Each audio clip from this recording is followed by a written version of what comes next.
Theory of kingship of Balban and Alauddin, comparison हमको चाहिए।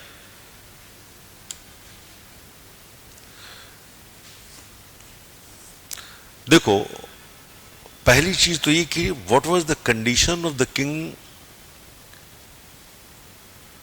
इन 1266।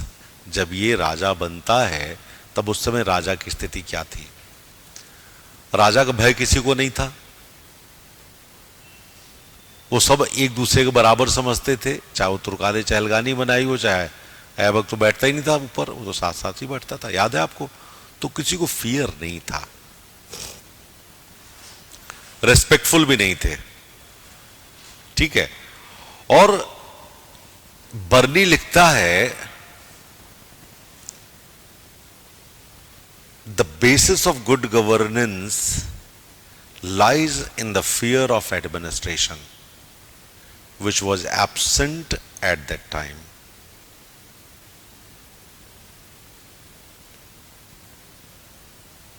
सरकार का भय, जो कि सुशासन का आधार है,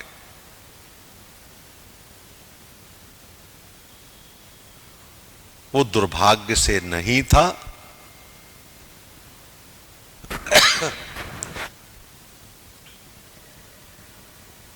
ठीक है, याद रखिएगा, fear is the source of state.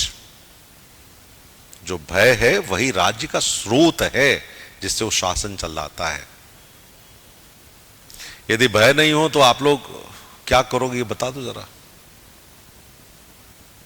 यदि राज्य का भय ना हो तो क्या करोगे आप? जो चाहेंगे वो करेंगे, किसी को भी थप्पड़ मार देंगे, किसी को भी गोली मार देंगे, किसी को डंडा मारेंगे। होगा कि नहीं होगा? तो ये फियर चाहिए था, वो फियर नहीं था।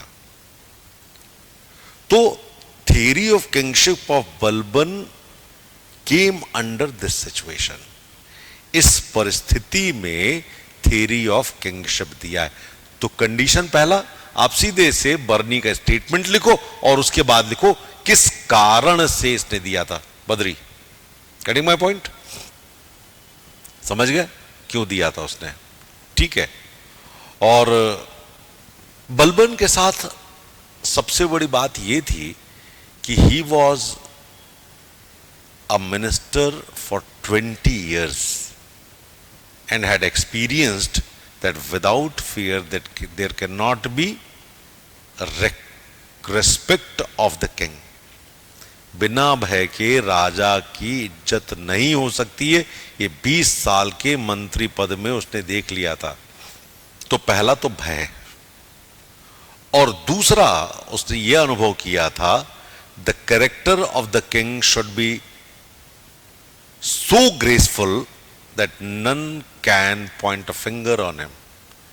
कि दूसरा, राजा का स्वयं का चरित्र ऐसा होना चाहिए कि उस पर कोई उंगली ना उठा सके। तो आप देखो, वो हंसता ही नहीं था, वैसे ही कपड़े पहनता था जैसा राजा पहनता है, इधर उधर की बातें ही नहीं करता था। तो उसने ऐसा कर दिया कि भाई उसके ऊपर वो न उठे, और इसीलिए उसने दिया डिवाइन थियरी ऑफ किंगशिप। ठीक है। और इसमें अब तुम्हारे जो third theory of divinity rights हैं, वो आपको पता उसने क्या कहा था? उसने कहा था कि the right to rule is given by the god. ठीक है, कि जो अधिकार है वो ईश्वर देता है,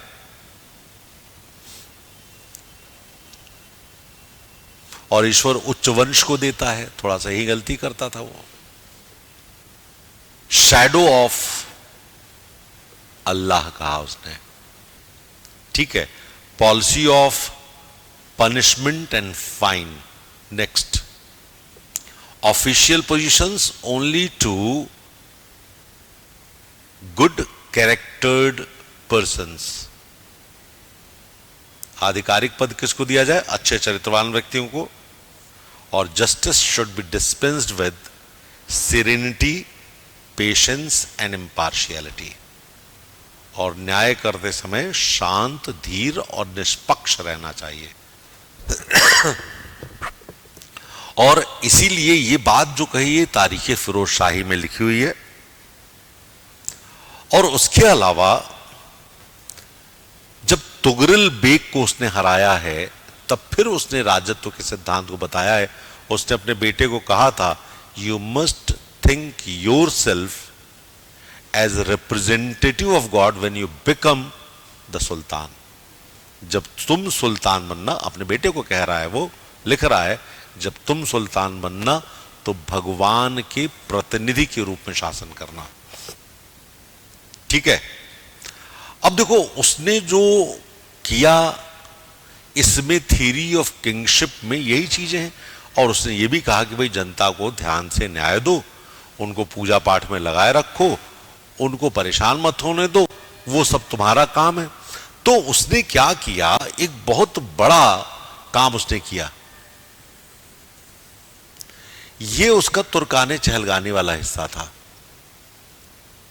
हाई एंड माइटी, उच्च पदों पर थे, सशक्त थे, उसने इनको किया खत्म। और यहां पर जो लोग हैं, पीपल, सब्जेक्ट्स, इनके वेलबींग के लिए काम किया। और इसीलिए आप देखो जनता का कोई भी रिएक्शन अगेंस्ट बलबन हमको नहीं दिखता है। क्यों? क्योंकि उसने जस्टिस सिस्टम को, डिस्पेंसेशन ऑफ जस्टिस तो है, जो न्याय देने का तरीका है, वो उसने ठीक रखा, कॉमन मैन के वेलफेयर को ध्यान में रखा। और यही बात वो अपने बेटे को कहता है तुगरल के रिएक्शन के बाद, रेबेलियन के बाद, कि भाई तुमको ध्यान यही रखना है। और क्या करना है कि appoint meritorious people, god fearing people and of higher origin people in the bureaucracy. उच्च पदों पर योग्य व्यक्तियों, उच्च वंश के व्यक्तियों, ईश्वर से डरने वाले व्यक्तियों को रखा जाए। क्लियर? वो ये भी कहता था, don't promote any person very rapidly and don't demote rapidly too. किसी व्यक्ति को बहुत तेजी से ऊपर भी नहीं उठाना है और किसी व्यक्ति को बहुत तेजी से नीचे डिमोट भी नहीं करना है, ताकि वो अपना काम कर सके। देखो एक किताब है, उसका नाम है पीटर प्रिंसिपल। ठीक है, क्या नाम है उसका? Peter principal. पीटर प्रिंसिपल में ये कहा जाता है कि a bureaucrat rises to his level of incompetence. ठीक है, कोई भी नौकरशाह अपने अक्षमता के स्तर तक ऊपर उठता है। कोई भी अधिकारी लिख सकते हो तुम। यह बात वो समझता था। इनकॉम्पिटेंस कह रहे हैं हम, कॉम्पिटेंस नहीं कह रहे हैं, इनकॉम्पिटेंस कह रहे हैं। कोई व्यक्ति यहां पर नौकरी कर रहा है, यहां पर जब वो बहुत अच्छा करने लगता है तो उसको यहां पर भेज देते हैं प्रमोट करके। अभी जब यहां पे कॉम्पिटेंट हुआ तब यहां पर इसको ले आया गया ना, तो यहां पर वो इनकॉम्पिटेंट रह गया, हो गया। फिर जब यहां कॉम्पिटेंट हो जाता है तो फिर यहां पर भेजा जाता है, यहां पर इनकॉम्पिटेंट है। और यदि ये वहां पर ठीक तरह से काम नहीं कर पाएगा तो क्या होगा? फिर प्रमोशन नहीं होगा। तो level of incompetence, level of competence नहीं, ये पीटर प्रिंसिपल है। ये बलबन ने 750 साल पहले डिसाइड कर दिया था कि प्रमोशन करो लेकिन कॉम्पिटेंट रखो उसको। तो जल्दी जल्दी प्रमोशन करोगे तो सीख ही नहीं पाएगा।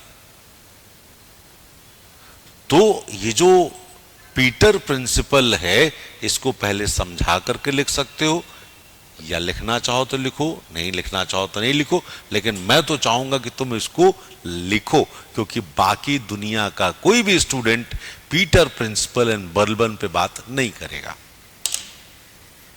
समझ गया मेरी बात को? तो ये पीटर प्रिंसिपल की बात लिखोगे। ठीक ठीक है। और सबसे बड़ी बात यह है कि he preached it and practised it to.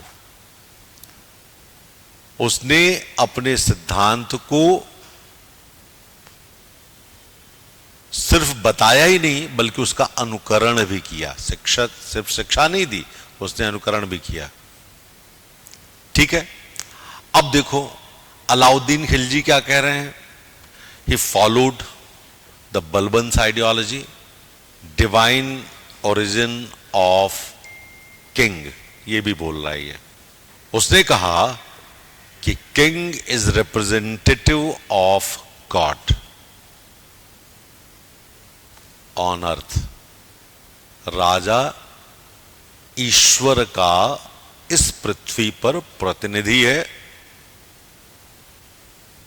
And therefore he was the first person who opposed ulemas. पहला व्यक्ति, पहला शासक जिसने उलेमाओं का विरोध किया। अभी तक बलबन भी नहीं कर पाए थे। ठीक है। उसने कहा था everything should be done according to the wishes of the sultan, it is no more related with religion। जो बादशाह की इच्छा हो वही काम होना चाहिए, इसका धर्म से कोई संबंध नहीं है। दूसरी बात, इसका जो थ्योरी ऑफ किंगशिप है, इसमें एक काजी थे बयाना के। कहां के? बयाना के, जिनका नाम था मुशीसुद्दीन। मुशीसुद्दीन और अलाउद्दीन के बीच में डायलॉग है, बातें हुई हैं उनके बीच में। उन बातों के क्वेश्चंस पढ़ोगे और उनके उत्तर सुनोगे, तुम्हें अलाउद्दीन समझ में आ जाता है। अलाउद्दीन ने पूछा कि भाई ये बताओ कि इन ह्यूमन पनिशमेंट देना चाहिए कि नहीं देना चाहिए। ठीक है। उसने कहा कि no, inhuman punishments are against Islam. उसने कहा अरे ऐसा कैसे?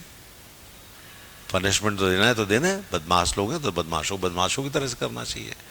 दूसरा उसने पूछा कि भाई ये बताओ, देवगिरी से जो मैं पैसा लेकर के आया हूं वो मेरा है कि स्टेट का है? मेरा पर्सनल है या स्टेट का है? अगला क्वेश्चन है ये राजा का। तो काजी ने कहा कि आप हमसे लीगल उत्तर चाहते हो या अपने हिसाब से? तुम लीगल बताओ, अपने हिसाब से तुम कर ही लेंगे। तो काजी ने कहा कि भाई ये जो पैसा लूट करके लाया गया है ये ट्रेजरी ऑफ द स्टेट में जाना चाहिए, राज्य के कोष में जाना चाहिए, आपका नहीं होना चाहिए। यदि आपने उसको अपने पर्सनल लेवल से जीता होता तो आपका होता। ठीक है। तो ये जो चीज कह रहा था, उसने कहा नो, जब हम लीडर हैं तो हमारा ही हुआ, तो हम पर्सनली यूज करेंगे इसको। तो ऐसा अलाउद्दीन खिलजी है। तो काजी हो, उलेमा हो, रिलीजियस बॉसेस, सोचने सब लोग बार बैठो, चल हम ही कानून है, आई एम लॉ। तो जो इसका स्टेटमेंट है अलाउद्दीन खिलजी का, वो अलाउद्दीन खिलजी का स्टेटमेंट हमको बहुत बाद में फ्रांस में दिखता है, जब लुई 14 आते हैं और कहते हैं लुई डिटैट। लुई डिटैट मतलब Louis is the state, I am the state. यही इसका कहना है, आई एम द स्टेट, मैं ही राज्य हूं। ये पर्सनल इसका कहना था कि मैं ही राज्य हूं। ये लुई 14 के साथ एक कंपैरिजन भी लिखोगे तुम कि वो वहां पर हमको दिखता है। काजी कहता है कि देखो तुमको भी उतना ही लेना चाहिए जितना सैनिक को मिलता है, 234 टन का। ठीक है, लेकिन उसने माना नहीं, और इसलिए उसने जो अपना आइडियल ऑफ किंगशिप दिया है वो है number 1 representative of God on earth, number 2 sultan has more intelligence than others and therefore his wish is law। उसकी ज्यादा बुद्धि है, इसलिए उसकी इच्छा ही कानून है। किंगशिप नोज नो किनशिप, ठीक है, राजा का कोई किनशिप नहीं होती है, ठीक है। And therefore every resident must be subservient to the sultan. जो भी रह रहा हो, मतलब बाप बच्चे भी यदि होंगे तो वो भी सेवक ही होंगे, समझ गए, ये उसकी विशेषता थी, ठीक है। Not to be influenced by any class of ulemas और अमीर्स। अभी तक अमीर और उलेमा प्रभावित करते थे, अब इनसे भी प्रभावित नहीं होना है, ठीक है। He did not take any investiture from the khalifa. जब हम ईश्वर के प्रतिनिधि हैं तो खलीफा भी तो वही हो सकता है, तो खलीफा और हम बराबर हैं, तो काहे का उनसे हम इन्वेस्टिचर लें।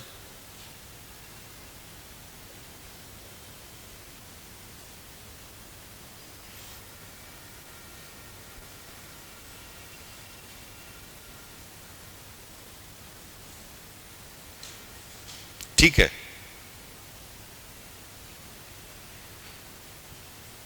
Next point, his policy towards Hindus was very severe. बहुत कठोर नीति रखी थी उसने।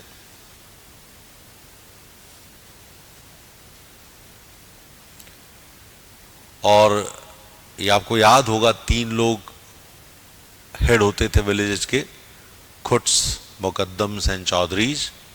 खुट, मुकद्दम और चौधरी, इनको कहा भाई साहब घोड़े पे चढ़ के नहीं चलोगे, पैदल चलो। तो विलेज हेडमैन को उसने मना कर दिया घोड़ी पे चढ़ने के लिए, ठीक है ना। ना ही आप हथियार लेके चल सकते हो, ठीक है, और ना ही अच्छे कपड़े पहन सकते हो, सादे कपड़े पहनो।